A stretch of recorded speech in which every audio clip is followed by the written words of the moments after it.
ஆலோசனைகள் வரும், இடம் கொடுக்க கூடாது. அதெல்லாம் துர் ஆலோசனைகள், அதுக்கு நம்ம செவி சாய்க்க கூடாது. ஆண்டவர் நமக்கு என்ன செய்ய சித்தமா இருக்கிறாரு நமக்கு மட்டும்தான் தெரியும், அது வேறு மனிதனுக்கு தெரியாது. என்னுடைய தொழில நான் எப்படி அதை அபிவிருத்தி பண்ண வேண்டும் என்று நினைக்கிறேனோ அதை எனக்கு அமைத்து தர ஆண்டவரால் மட்டும்தான் முடியும். அதை பிறரிடத்தில் நான் ஆலோசனை கேட்டால் அது தோற்றுவிடும். என்னுடைய குடும்பத்தில் என்னுடைய பிள்ளைகளை வளர்ப்பது, என்னுடைய பிள்ளைகளுக்கு புத்தி சொல்வது, பிள்ளைகளுடைய கல்வியிலே மற்றவருடைய ஆலோசனை வேண்டாம். ஆண்டவரே, நீர் எனக்கு ஆலோசனை தந்து என்னுடைய பிள்ளைகளுக்கு படிக்க வேண்டிய வழியை தந்தவர் என்று சொல்லணும்.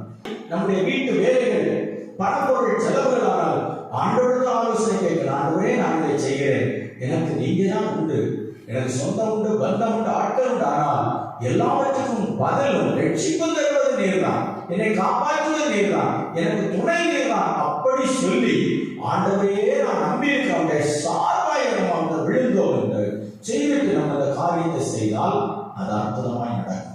மனிதர்கள் ஆச்சரியப்படுவார்கள். நமக்கு மற்ற துர் ஆலோசனை சொன்னவங்க எல்லாம் வந்து பார்ப்பாங்க, எப்படி நடந்தது, இது எப்படி கை கொடுத்தது, இது எப்படி செய்தீர்கள். ஆண்டவர் நமக்கு தந்தது, நம்முடைய பலம் அல்ல, நம்முடைய பராக்கிரம் அல்ல, நமக்கு ரட்சிப்பு தேவனிடத்திலிருந்து வந்தது, நமக்கு நன்மை தேவனிடத்திலிருந்து வந்தது, நமக்கு ஆசீர்வாதம் பரத்திலிருந்து வந்த தேவன் தான்